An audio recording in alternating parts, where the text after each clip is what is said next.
Hey guys, μου κάνεις εδώ λοιπόν. Σήμερα σε αυτό το βίντεο θα ήθελα να σας πω για το challenge που είχα ανεβάσει μια φωτογραφία στο Instagram, ότι δεν θα το κάνω τελικά με την αδερφή μου, γιατί πρώτα απ' όλα γελάει πολύ εύκολα. Δηλαδή αν περάσει ένα άνθρωπο μπροστά της θα γελάσει. Αλλά οκ, δεν πειράζει. Θα το κάνουμε άλλη φορά, θα κάνουμε άλλο challenge με την αδερφή μου. Ένα πιο εύκολο, γιατί δεν θα είναι τόσο αστείο το challenge με την αδερφή μου.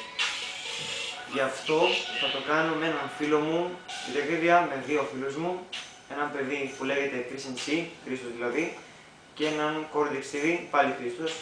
Λοιπόν, θα το κάνω αυτό για παιδιά, τα υπέροχα παιδιά. Με τον Χρήστο, τον Cordex TV, θα το κάνω μια μέρα, μάλλον μέσα στην εβδομάδα, όχι αυτή τη εβδομάδα, μάλλον την άλλη. Χρήστο, Σαββατοκύριακο δεν μπορώ φίλε, χίλια συγγνώμη. Ναι, δεν μπορώ, συγγνώμη φίλε. Και ChrisNC, όταν κατέβεις μια μέρα να κανονίσουμε να κατέβεις για να κάνουμε το βίντεο, άμα θες.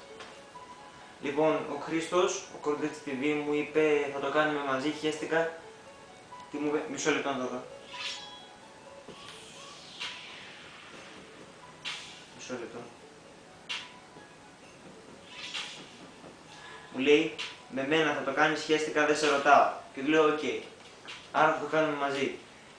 Λοιπόν, θα το κάνω με αυτόν μαζί το πρώτο βίντεο και το επόμενο θα το κάνω με τον ChrisNC.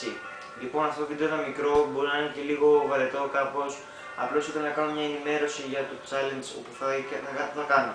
Όποιος δεν κατάλαβε, το challenge αυτό θα βάλουμε ένα βίντεο να παίζει, θα βάλουμε ένα βίντεο και εμείς θα γεμίσουμε το στόμα μας απλά με νερό, να μπουκώσουμε, και όποιος γελάσει τις περισσότερες φορές, δηλαδή θα το πούμε δηλαδή π.χ. έναν αριθμό 10 φορές, όποιος γελάσει 10 φορές και το γύρω το νερό έξω, αυτός που θα χάσει θα του πετάξουμε μια λεκάνη μεγάλη που έχω εγώ, μια λεκάνη μεγάλη με κρύο νερό με παγάκια στη μούρη.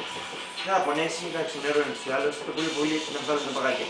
Λοιπόν, το βίντεο πιστεύω να σας άρεσε, είναι μικρό, έχω και μουσική, έβαλα μουσική από το κινητό μου. Ευχαριστώ πάρα πολύ, να είστε καλά, να είναι μια υπέροχη μέρα. Φτάσαμε τα 12.000 YouTube views. Να είστε καλά, ευχαριστώ. Λοιπόν, παιδιά, πιστεύω να σας το βίντεο. Γεια σας.